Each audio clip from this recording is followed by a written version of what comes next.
What if everything you thought you knew about evil's beginning was incomplete?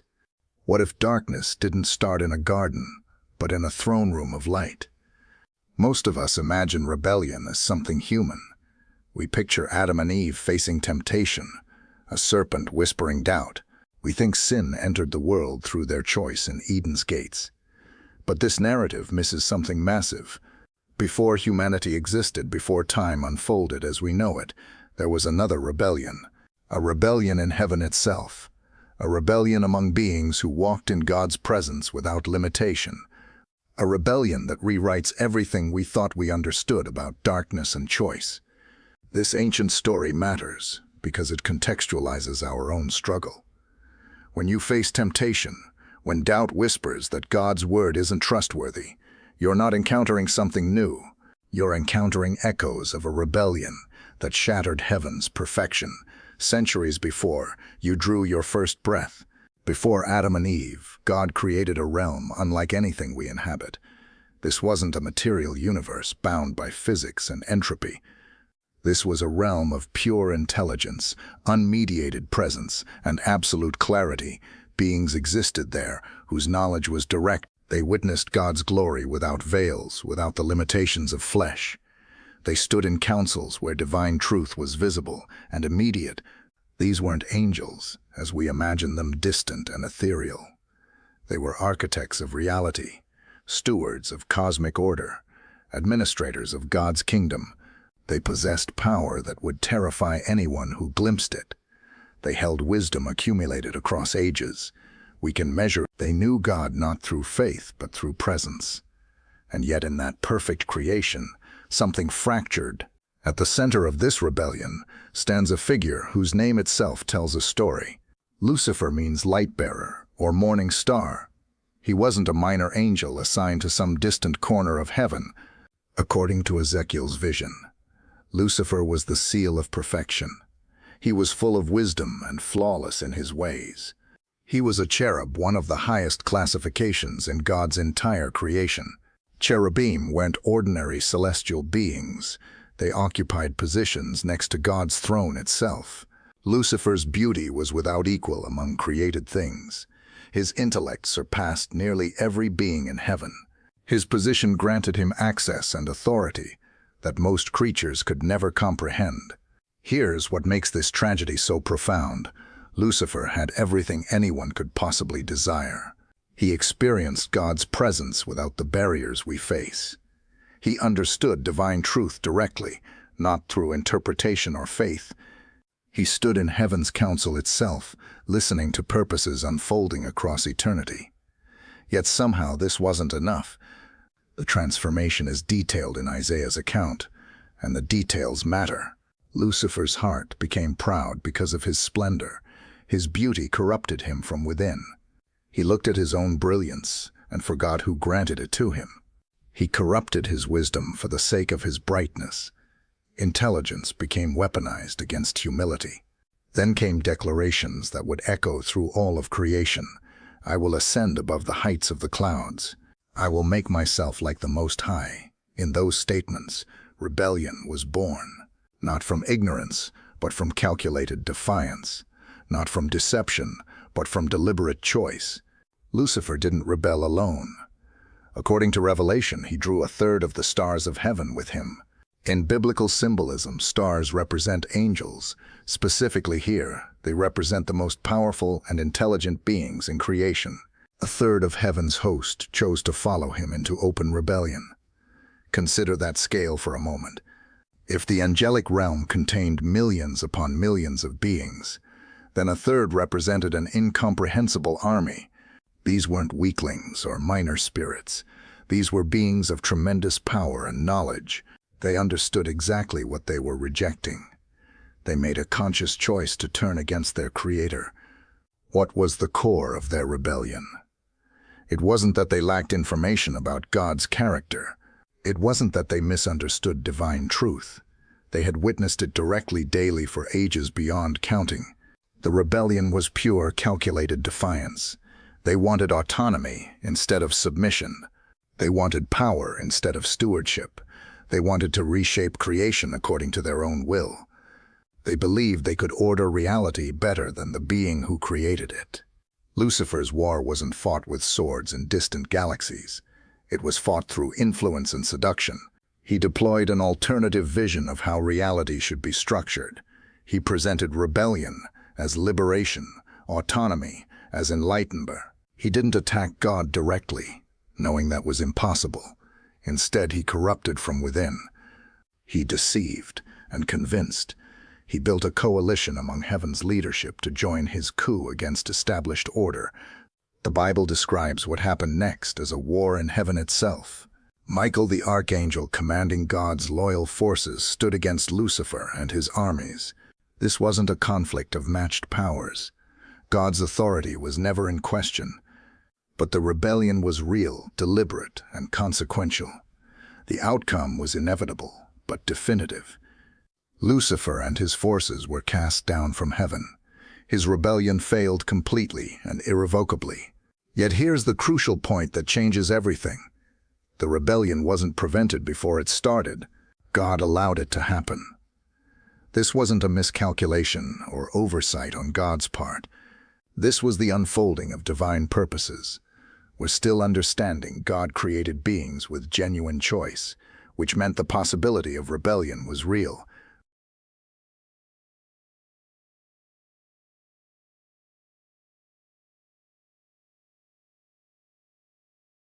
Of saying no. Disappear into exile.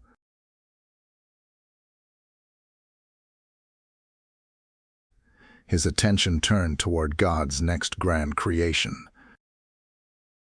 He stood next. The ancient rebellion didn't end in heaven.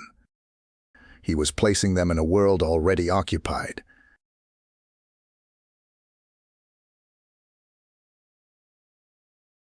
A fallen being walked that earth with centuries of knowledge about deception. Hated enemy, sulking in exile. He came as an adversary with purpose. Continuation of a rebellion that started long before Eden ever existed.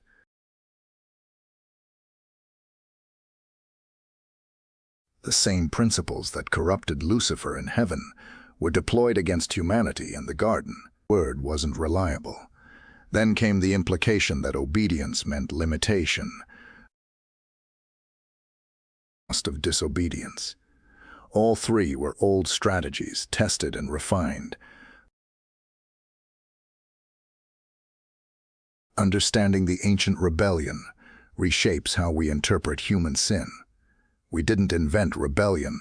We encountered a rebel who had perfected the art of deception across untold ages. Failure, its participation in a cosmic conflict that began before time itself. This understanding doesn't excuse our choices. It contextualizes them. When you face temptation, you're not just wrestling with your own desires. Intelligence designed by an adversary who has spent millennia perfecting the art of corruption. Goodness. You're hearing echoes of the same lies that convinced a third of heaven to rebel. You're experiencing the same temptation that toppled the most powerful being in creation. The ancient rebellion raises profound questions about free will and divine sovereignty. Why would God allow rebellion among his most perfect creations? Why not simply prevent it from the start? The answer lies deeper than we can fully articulate, but we can see its outlines clearly, with genuine choice, not programmed obedience, but real agency.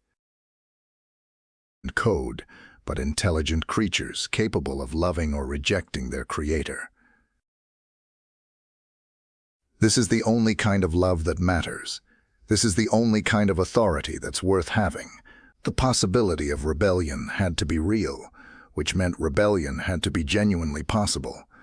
Furthermore, the rebellion reveals God's character in ways that nothing else could demonstrate it in the rebellion's consequence. Lucifer and his armies faced judgment and real cost. His mercy is demonstrated in what followed the rebellion. redemption came through Christ. Restoration was offered even after catastrophic rebellion.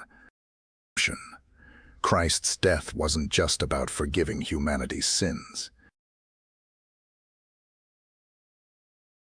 It was the definitive answer to the rebellion that had corrupted creation itself. Rebellion. It was God's ultimate response to the defiance that shattered his creation's. Your own struggle. You don't live in a neutral universe where good and evil are equally matched. You live in a cosmos scarred by rebellion, but redeemed by grace. But you also live in a world where that war has already been decided. The rebellion wasn't the end of the story. Neither is your own struggle with sin.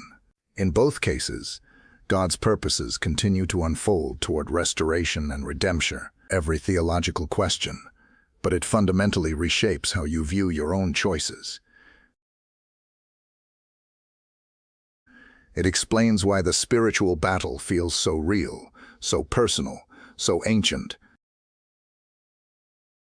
Belief that submission to God means limitation. You're encountering something far older than yourself.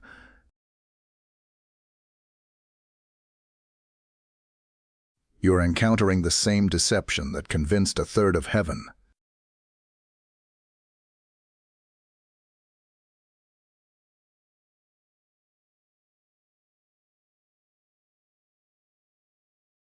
But here's what the ancient rebellion ultimately teaches. Rebellion fails. Incredible power and knowledge. It will fail in your life despite how persuasive it feels. It cost him his position, his access to God's presence, his authority. What looked like liberation was actually capitulation. What promised autonomy delivered only exile. In the aftermath of that ancient rebellion, the world you inhabit is scarred by its consequences. But you also live in the afterglow of redemption. Rebellion was so complete, so gracious, so costly, that it rewrites everything. It stands between Lucifer's defiance and your daily choice to submit or rebel.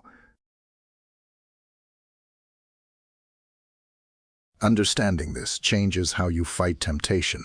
You're not fighting alone. You're not fighting in ignorance. You're fighting a battle whose outcome has already been decided, costs, and what submission offers. You're fighting with the victory of Christ already secured. And direct knowledge of God could choose rebellion, then you're not immune to temptation.